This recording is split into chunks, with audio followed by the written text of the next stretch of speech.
We will now start with the general discussion, but since you have addressed me almost personally with this question as to which repercussions this will have on the legal developments, I would think you have totally done away with the idea that adolescents, that children and adolescents are adults. The past concept, at least 80 years ago, was still the idea that they are or could be treated like little adults. I think your presentation once again has not only shown that from a social point of view, but also from the social brain point of view, this is a wrong perspective, which should certainly have its impact on also on the structure of juvenile justice and on juvenile aid law. Thank you so much.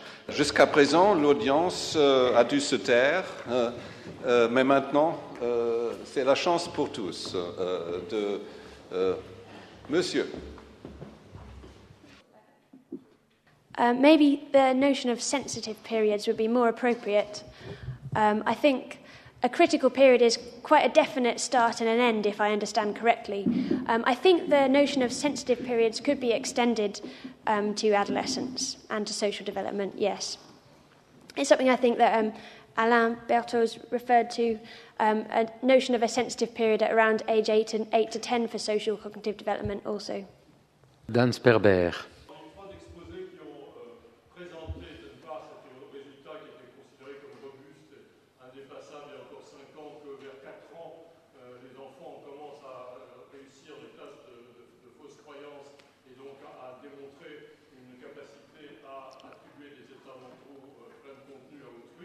Et ils ont, ces trois exposés, ont en même temps mentionné, en passant, comme quelque chose d'intéressant, mais qui modifie le sens, souligner à quel point cela pouvait modifier l'image générale. Les résultats plus récents de Onishi Bayerjon, aussi ceux, on pourrait mentionner ceux de Lucas Sourian, Stéphane Caldi, moi-même, et ceux de Sarfret et Chibra, qui montrent que chez des enfants dans la deuxième année de vie, on a une compréhension de la fausse croyance dans des tâches, évidemment, qui ne sont pas des tâches standards, sont des tâches non verbales. Enfin, des résultats robustes et un ensemble de nouvelles études arrivent sur le marché.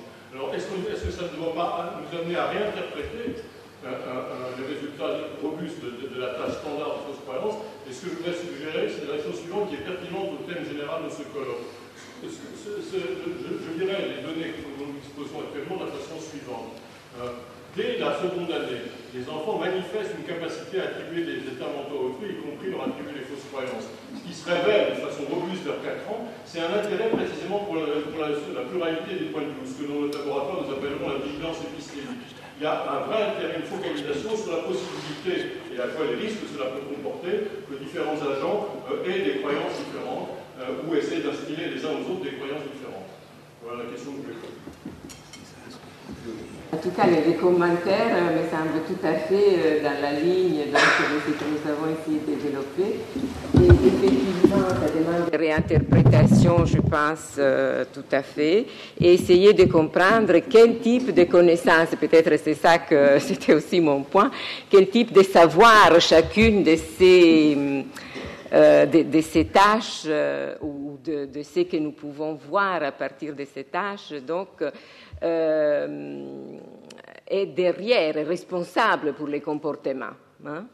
Qu'est-ce qu'effectivement peut nous le dire? Parce qu'on voit que les choses sont résolues à un certain niveau de fonctionnement, mais qu'ensuite, elles ne semblent pas quand même à la disposition de l'enfant dans d'autres situations. Est-ce que parce que les tâches sont trop complexes? Est-ce que parce qu'elles demandent d'autres types de comportements et l'intégration de différents aspects en même temps, ou c'est encore dans la compréhension plus profonde et plus solide de ces points de vue? Je ne saurais pas répondre aujourd'hui à cette question, mais je crois que c'est dans cette direction qu'il faut effectivement travailler. Merci. C'est une question pour Stéphanie Burnett. Vous avez, d'après ce que j'ai compris en anglais, je le dis en français, c'est plus facile pour moi, fait une étude visant à montrer des distinctions entre les adultes et les adolescents. Est-ce que par hasard, on n'aurait pas quelque chose de ce genre en transplantant des adultes dans une société qui n'est pas la leur? That's a very interesting question. And I think what you're getting at is that a lot of adolescents, advantage comes from experience. I think if you transplanted adults into a society they weren't familiar with, they would have to go back and rely on a more explicit way of understanding other people. J'aurais 3 questions à poser. La première, Brian Stock, dans l'histoire de la philosophie, Hegel considère que la pensée est une et qu'elle se déploie à travers l'histoire selon des moments qui sont portés par des héros de la pensée qui ont su penser leur temps, qui ont su penser les contradictions de leur époque, qui ont aussi élevé leur conscience à un certain état de développement. Oui.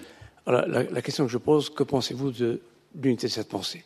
Deuxième question, Olivier Houdet, si vous permettez.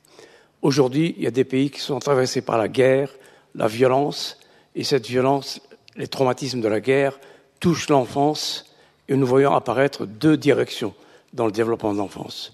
L'une du traumatisme qui induit la soumission et la terreur, et l'autre qui induit les comportements de l'enfant dans le développement de l'enfant, l'engagement dans des formes de criminalité du banditisme, et donc l'intégration positive de tout le négatif de la violence dans ces structures. Je pense naturellement aux mafias italiennes, à la Colombie et aujourd'hui en Algérie. Et la troisième question que je voudrais poser, c'est à M. Alain Berthoz, c'est la manipulation des points de vue. Peut-elle être réduite simplement à une manipulation spatiale? Est-ce que l'empathie peut-elle encore fonctionner en dehors de la représentation, soit imagée, soit représentative, sous la forme de quelque chose qui passe par la narration? Peut-on aujourd'hui être empathique vis-à-vis du traitement violent de la Tchétchénie par le despotisme russe qui continue de traiter cette région du monde d'une façon absolument implacable et inacceptable? Merci pour vos réponses. J'aimerais bien répondre à votre question sur Hegel, mais aussi commenter un petit peu la question à M. Berthoz, si je peux, brièvement. D'abord, je ne voulais pas vous donner l'impression que je suis contre Hegel. En fait, surtout la philosophie de l'histoire. J'ai essayé de dire simplement que Dilthey, en prenant position envers un point de vue herméneutique, était mené plus ou moins contre non seulement Hegel, mais les hegeliens qui soutenaient en fait exactement la thèse que vous avez brièvement exposée. Mais que ça ne veut pas dire non plus que Dilthey est entièrement détaché. En fait, c'est une situation compliquée. Que Dilthey est entièrement détaché, ni Max Weber ni les autres penseurs allemands de cette période, des motivations hegeliennes. Je ne dirais pas ça non plus. Je trouve que la situation est très compliquée, je ne peux pas l'expliquer simplement, mais en fait, en donnant un dessin assez global de ce problème, j'ai dû simplifier pas mal la position. Mais si je peux commenter dans un mot sur la dernière question posée, moi je suis très impressionné par la notion de perspective par l'espace illustrée par M. Berthoz. Et je trouve que c'est une dimension qu'il a lui-même ajoutée à notre problématique philosophique. Voilà, merci. Ce qui s'est passé pour la tâche de théorie de l'esprit est très comparable à ce qui s'est passé pour toutes les tâches piagétiennes, c'est-à-dire avec un décalage d'une vingtaine d'années, des tâches très emblématiques qui finalement ont été utilisées dans une perspective très stade du développement, très structuraliste. Et l'analyse, et après on a découvert tous les décalages horizontaux, verticaux, obliques, et c'est ça qui est intéressant, les décalages de performance. Mais finalement, j'aurais tendance à dire que ça donne un peu raison à l'analyse exécutive de cette tâche qui a eu lieu en termes de fonction exécutive, d'activation d'inhibition de différentes croyances possibles. Et ce que vous évoquez, le stade de vigilance épistémique, le mot vigilance renvoie bien à l'idée quand même de warning, d'exécutif. Donc là, il y a quand même une certaine cohérence, mais finalement que cette tâche ait connu le sort qu'elle connaît, c'est tout à fait logique par rapport à ce qu'on a pu observer des tâches piagétiennes qui avaient finalement le même statut. Et avec, comme on a dit, une focalisation névrotique sur la tâche de théorie de l'esprit avec un sacro-saint stade à 4 ans, tout comme il y a eu le sacro-saint stade piagétien pour la coordination des perspectives spatiales ou pour les problèmes logico-mathématiques plus tard. Donc, c'est très bien qu'il y ait ces repères, et après, c'est les décalages qui sont intéressants. Par rapport à votre question, je pense que c'est un peu l'objet du colloque qu'a voulu Alain Berthaud, c'est de montrer que ces mécanismes cognitifs que nous étudions quand même en laboratoire ou en école peuvent être l'une des clés pour comprendre le bon usage ou le moins bon usage qui peut être fait à la fois de la force et de la fragilité des enfants en termes de prise de décision, de fonction exécutive, de raisonnement hypothético-déductif.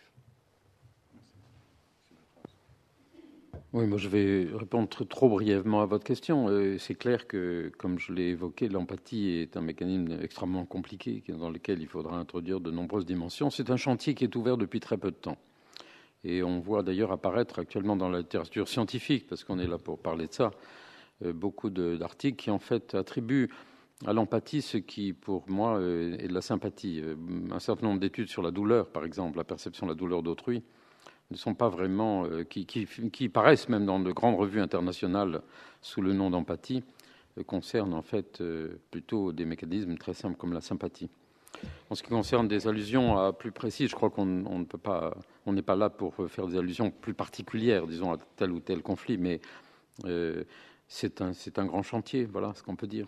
Ma question, c'est si on regarde le code pénal, on considère qu'un enfant, c'est une personne de moins de 18 ans, selon la Convention de New York du 26 janvier 2000. Bon, ma question, c'est ça. Pourquoi 18 ans ? Maintenant, vous posez une question qui est une question adressée plutôt aux pénalistes. Au psychologue de l'enfant aussi. Et au psychologue de l'enfant, mais le psychologue de l'enfant, ni le psychologue de l'enfant, ni le neuroscientiste peut nous donner une réponse tout à fait claire. Et c'est-à-dire la réponse juridique va toujours être une réponse qui doit trancher. Je dois de toute manière relativiser un peu parce que l'âge de la responsabilité en Écosse, c'est responsabilité pénale à l'âge de 10. En Angleterre, à l'âge de 10. En Allemagne, à l'âge de 10. Je connais le droit pénal de l'Écosse. En Angleterre, c'est l'âge 12. Hein, et en Allemagne, c'est 14. Et puis, vous avez normalement un droit spécial. Je crois en France, c'est 14 ou 15. Vous avez jusqu'à 18. Normalement, un droit spécial pour le droit des mineurs, hein, qui est parfois un droit plutôt organisé de façon tutélaire, dans la plupart des cas plutôt organisé de façon pénaliste, mais quand même avec des atténuations et modifications qui prennent en considération l'idée que la compétence sociale n'est pas tout à fait développée. En Allemagne, vous continuez même jusqu'à l'âge de 21, c'est-à-dire ceux qui sont entre 18 et 21 peuvent toujours être traités selon le droit pénal des mineurs. Hein. Je suis sûr que les neurosciences et la psychologie, la science de la psychologie de l'enfant, Piaget, pour les juristes, c'est un personnage très connu, responsabilité et les différents stades de la responsabilité sociale, vont nous apporter des informations nouvelles. Mais en fin de compte, ça va toujours être une décision normative. Et comme toutes les décisions normatives, ça va faire partie du processus normatif dans la société. En France, par exemple, on parcourt à ce moment un processus, à mon avis, très risqué, de trop pénaliser les jeunes. Hein. Peut-être vous êtes sympathisant de ce processus, mais peut-être vous disiez il faut plutôt avoir l'âge de la responsabilité à l'âge de 16. Mais tout ce que j'ai entendu aujourd'hui me confirme dans mon hésitation de traiter les jeunes comme les adultes. Dernière réponse de ma part, je m'excuse pour être un peu long, parce que je suis aussi criminologue. Tout ce qu'on nous a apporté ici, à mon avis, c'est quelque chose qui d'une certaine façon, confirme même l'idée que beaucoup se joue quand même dans le secteur social. Et nous n'avons pas encore trouvé comment dit-on, la connexion entre le social brain et l'impact de la socialisation, par exemple. Apparemment, nous sommes tous sûrs qu'il y en a, mais en même temps, comme criminologue, je vous dis que les théories de la socialisation vont prendre en considération cela, mais ils peuvent seulement, pour le quotidien, mettre l'accent sur les effets sociaux. Ça veut dire qu'il ne faut pas tout excuser, au contraire, mais il y a tout un éventail de théories de la criminalité et je ne propose pas que jamais on trouvera la théorie qui sera la théorie. Non, le seul point, si vous voulez, qui m'inquiète, c'est qu'on a toujours parlé de coefficient intellectuel, le QI, d'accord ? Quand est-ce qu'on mettra au point ce que j'appelle un coefficient psychique qui permettra de voir si la personne qu'on a en face est un adulte ou un enfant, vous voyez ? Parce que moi, les gens que je traque actuellement et contre lesquels je me bats, ce sont des gamins de 12 ans. Non, on ne peut pas répondre à votre question. Nous, notre métier, c'est de découvrir la complexité du développement. Et la complexité du développement, c'est qu'il n'y a pas de stade extrêmement clair qui permettent d'opposer des niveaux de compétences ou de performance, à la fois la variabilité, la diversité. Après ça, on doit dégager des invariants, mais on ne vous répondra pas ni par un QI magique, ni par un stade qui serait universel. Oui, la problématique de professeur Jung, effectivement, la socialisation est quelque chose de très important. Et même Piaget avait, disons, concevé qu'un facteur très important pour dépasser certains problèmes, et notamment les points de vue, était l'échange, les discours et la conversation, la confrontation des idées.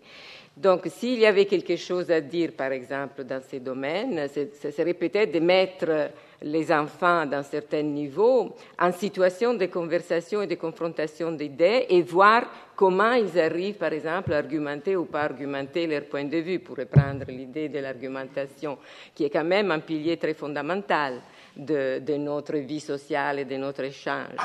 Donc, si on ne peut pas dire, contrairement justement, je pense, au pénaliste qui doit décider, il doit trancher, est-ce que je vais les mettre dans cette prison ou je vais les mettre dans un établissement de rééducation ou je vais continuer son éducation, on ne peut pas le dire d'une manière très nette, mais peut-être qu'on a des instruments, disons, dynamiques qui peuvent quand même nous faire comprendre la marge de développement qu'il peut y avoir dans un individu particulier. Parce que finalement, là, on est vraiment dans le psychologique. On n'est pas dans la psychogenèse en général, mais on est vraiment face à des individus particuliers qui, comme nous avons vu, se développent aussi de manière très différente.